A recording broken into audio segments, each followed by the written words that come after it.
Mis queridos hermanos y hermanas, hace unos años estuvimos en una gira en el interior de la República por asuntos de trabajo. Y uno de los compañeros que estuvo con nosotros tenía un léxico de esos léxicos muy floridos. 9 de 10 palabras que pronunciaba en su conversación, 9 eran ociosas. Así que no tenía oportunidad para buenas palabras. Sus chistes eran subidos de tono. Y nos tocó la situación de compartir la habitación del hotel con este ciudadano. Y al final, a la hora de acostarse, vi que sacó unas estampitas de algunos santos y rezó un momentito. Y me llamó la atención poderosamente porque de esto confirmamos que todo ser humano lleva en sí una naturaleza, un deseo de depositar su fe en algo, pero muchas veces no saben cómo orientar su fe.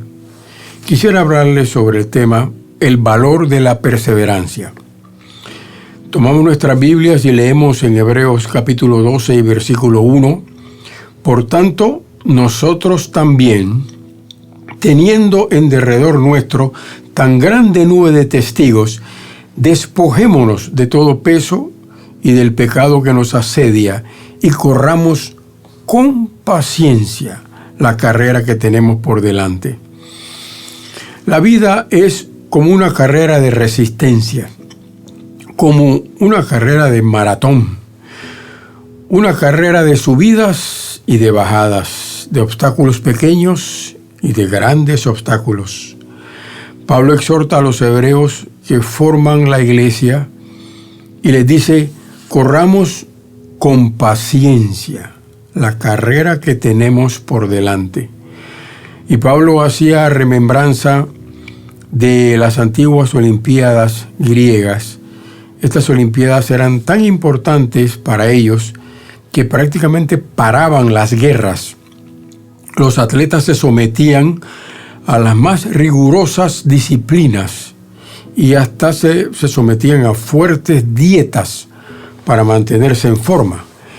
Y a la hora de correr, los atletas se quitaban los calzados, los mantos, las túnicas. Y Pablo usa esta figura del atleta porque un buen atleta se traza una meta y lucha para alcanzarla. ¿Sabía usted que ese famoso científico Thomas Alva Edison fracasó casi 9,000 veces antes de lograr inventar la batería eléctrica? Un colega le dijo: bueno, hasta ahora debemos admitir el fracaso. Pero Edison le respondió: en verdad, no hemos fracasado. Hemos descubierto 8,999 veces sobre qué hacer para no descubrir la batería. La carrera en la vida requiere de una visión. Si tuviéramos que hacernos la siguiente pregunta: ¿cómo vemos dentro de 5 años nuestra propia vida? ¿Tenemos visión para nuestras vidas? Todos nosotros tomamos decisiones importantes en nuestras vidas. ¿Qué carrera estudiaré? ¿Con quién me casaré? ¿Qué casa compraré? Hermano, hermana, no hay carrera sin fatiga. No hay obra en este mundo que no ofrezca obstáculo. Cuando se habla de perseverancia, cabe muy bien el dicho: da la gota tanto en la roca que llega a horadarla. Un grupo de estudiantes fue invitado a un prestigioso laboratorio. De repente le enseñaron un experimento en el que había una gran viga de acero colgada del techo y amarrada con cadenas, y del otro lado un pequeño corcho golpeaba la viga de acero. Y uno de los estudiantes preguntó: ¿y qué están tratando de descubrir con esto? con un corcho que golpea una gran viga de acero? La respuesta fue: estamos tratando de mover la viga. Queremos saber cuántas veces el corcho tiene que golpear la viga para moverla. Creemos que después de varios millones de veces, el corcho va a mover la pesada viga de acero. La perseverancia se alimenta de un propósito, y el propósito se enraiza en la voluntad de Dios. ¿Cómo mantenemos vivo el propósito de Dios en nosotros? La experiencia del siervo Abraham nos sirve de ejemplo. Un siervo de Abraham había recibido un propósito y él lo alimentó con oración, y Dios se la fortaleció y apoyó su fe. El Señor dijo en cierta ocasión: pide y se te dará, busca y hallarás, llama y se te abrirá. En Cristo encontraremos la respuesta a esa visión para nuestra vida. Todavía recuerdo aquel hermano que llegó a la iglesia donde nos congregábamos. Recuerdo que llegó con una cola de cabello en el cabello. Era consumidor de droga y pertenecía a una secta satánica. El Señor no solo lo convirtió, sino que lo transformó en un hombre de visión. Pedro le dijo al Señor en cierta ocasión: ¿a quién iremos? Solo tú tienes palabra de vida. Es como si le dijera: no queremos tener otras alternativas, solo tú nos la puedes dar. Pedro, un hombre que había sido pescador, con una vida rutinaria y con poco sentido, ahora se encuentra con Cristo y se le abre todo un panorama con gran visión.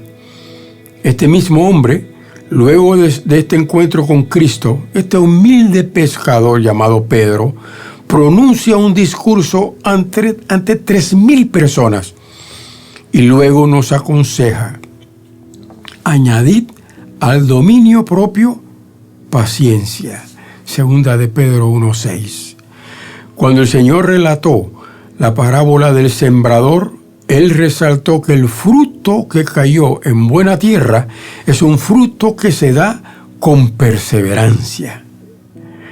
Samuel Vila, un hombre de letras, escritor, que ha bendecido mucho al cristianismo, nos cuenta que hubo un muchacho que había aprendido tan lentamente a hablar que sus padres creyeron que era anormal. Sus maestros afirmaron que era un retardado mental. Sus compañeros de clase lo trataban mal. Este muchacho, que nadie confiaba en él, llegó a ser nada más y nada menos que Alberto Einstein. Hubo un muchacho inglés a quien le habían puesto por sobrenombre Cabeza de Zanahoria, y algunos profesores suyos afirmaron que tenía muy pocas probabilidades de tener éxito en la vida. Este muchacho trató de entrar a la academia militar 2 veces y no pudo, sino hasta la 3ª vez. ¿Y sabe quién era este? Nada más y nada menos que Winston Churchill. Hermanos, hermanas, si estos hombres que tenían perseverancia humana pudieron lograr lo que se propusieron, ¿cuánto más los que son bendecidos con la virtud de la perseverancia divina? Los que perseveran hasta el fin, esos serán salvos. La perseverancia es una virtud divina. Dice 1 Corintios capítulo 13, el amor de Dios todo lo sufre, todo lo soporta. La virtud de la perseverancia brotaba del corazón de los discípulos. Hechos 2:42 nos dice: y perseveraban en la doctrina de los apóstoles, en la comunión unos con otros, en el partimiento del pan y en las oraciones. Muy cerca, en Hechos 2:46, la Escritura nos dice: y perseverando unánimes cada día en el templo y partiendo el pan en las casas, comían juntos con alegría y sencillez de corazón. Y como si eso fuera poco, Santiago 1:12 nos dice: bienaventurado el varón que soporta la tentación, porque cuando haya resistido la prueba, recibirá la corona de la vida. Hermanos, hermanas, resulta interesante observar la diferencia que existe entre estas dos etapas. Cuando nos entregamos al Señor, Él hizo todo.